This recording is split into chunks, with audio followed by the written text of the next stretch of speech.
ಏನ್ ನಿಮ್ ಗಂಡ ಏನ ನಮ್ ಗಂಡಂದ ಅನೈತಿಕ ಸಂಬಂಧ ಇತ್ತು.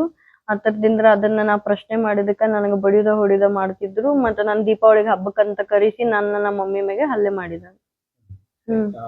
ಯಾವಾಗ ನಿಮ್ಗ ಇವತ್ತು ನೀವು ಹೋಗಿದ್ರಿ? ಹಾ, ಇವತ್ತು ನಾವು ಬೆಳಗ್ಗೆ ಹೋಗಿದ್ದೀವಿ. ಇದು 9 ಗಂಟೆಗೆ ಹಲ್ಲೆ ಆಗಿತ್ತು. ನಿಮ್ ಗಂಡನ ಮನೆ ಯಾವ್ರಿ? ನಮ್ ಗಂಡನ ಮನೆ ಬಂಬಲ್ವಾಡ.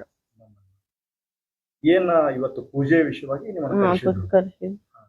ಈಗ ಯಾರ್ಯಾರ ಮೇಲೆ ಹಲ್ಲೆ ಆಗೈತಿ? ಈಗ ನಂದು ನಮ್ಮ ಮಮ್ಮಿ ಮ್ಯಾಗ, ಆಮೇಲೆ ನಮ್ಮ ಅಜ್ಜಿ ಮ್ಯಾಗ ಒಂದು ಹಲ್ಲೆ ಆಗೈತಿ.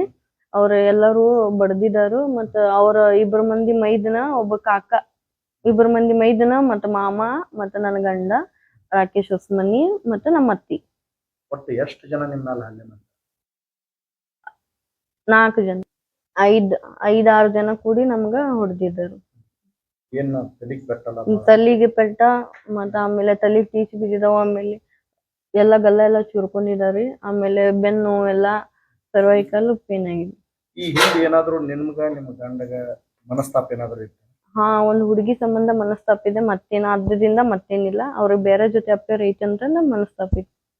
ನಿಮ್ ಗಂಡನೆಲ್ಲ ಅನೈತಿಕ ಸಂಬಂಧವನ್ನ ನೀವು ಪ್ರಶ್ನೆ ಮಾಡಿದಕ್ಕ ನಿಮ್ ಮೇಲೆ ಮಾರಣಾಂತಿಕವಾಗಿ ಹಲ್ಲೆ ಆಗಿದೆ. ಅವಳದು ಚಿಕ್ಕೋಡಿದವಳು, ಮುಸ್ಲಿಂದ ಹುಡುಗಿ. ಈಗ ಸದ್ಯ ನೀವು ಯಾವ ಹಾಸ್ಪಿಟಲ್? ನಾವು ಗೋಕಾಕದಲ್ಲಿ ಸರ್ಕಾರಿ ಹಾಸ್ಪಿಟಲ್. ಈ ಡಾಕ್ಟರ್ ಏನಂತ ಹೇಳಿದ್ರು? ಡಾಕ್ಟರ್ ಏನನ್ನ ಅಡ್ಮಿಟ್ ಮಾಡ್ತಾನೆ, ಟ್ರೀಟ್ಮೆಂಟ್ ಮಾಡ್ತಾನೆ ಅಂತ ಹೇಳಿದ್ರು. ಈ ಪೊಲೀಸರ ಕಡೆಯಿಂದ ಏನಾದ್ರು ನಿಮ್ ಕರೆ? ನಮ್ದೇನು ಪೊಲೀಸರ ಕಡೆಯಿಂದ ಇನ್ನೂ ಏನ್ ಬಂದಿಲ್ಲ. ಈಗ ಮಹಿಳೆಯರ ಮೇಲೆ ಇತ್ತೀಚಿನ ದಿನಮಾನಗಳಲ್ಲಿ ಗಂಡ ಹೆಂಡತಿ ಮಧ್ಯ ಹಿಂಗ್ ಬಿರುಕು ಬಿಟ್ಟಾಗ ಬಹಳಷ್ಟು ಕಡೆಯಲ್ಲಿ ನೋಡುವಾಗ ಮಹಿಳೆಯರ ಮೇಲೆ ಬಹಳ ದಬ್ಬಾಳಿಕೆ, ದೌರ್ಜನ್ಯ ನಡೆಯುತ್ತೆ. ಇದಕ್ಕ ಅಂತ ಮಹಿಳಾ ಆಯೋಗ ಐತಿ. ಮಹಿಳಾ ಆಯೋಗ ನಾಗಲಕ್ಷ್ಮಿ ಚೌಧರಿ ಅಂತಕ್ಕಂತ ಒಬ್ಬ ಅಧ್ಯಕ್ಷರು ಕೂಡ ಅದಾರ. ಇದನ್ನ ಅವ್ರ ಗಮನಕ್ಕೆ ಏನಾದ್ರು ತರೋ ವ್ಯವಸ್ಥೆ ಮಾಡಿ? ಹಾ ಮಾಡ್ತೀವಿ. ಮಹಿಳಾ ಆಯೋಗದ ಅಧ್ಯಕ್ಷ ನಾಗಲಕ್ಷ್ಮಿ ಚೌಧರಿ ಅವರು ನನಗಿದ ಮಾರಣಾಂತಕ ಹಲ್ಲೆ ಆಗಿದ್ದರಿಂದ ಅವರು ನಮ್ಗೆ ರಕ್ಷಣೆ ಕೊಡಬೇಕೆಂದು ನಾನು ಕೇಳ್ಕೊಡುತ್ತೇನೆ.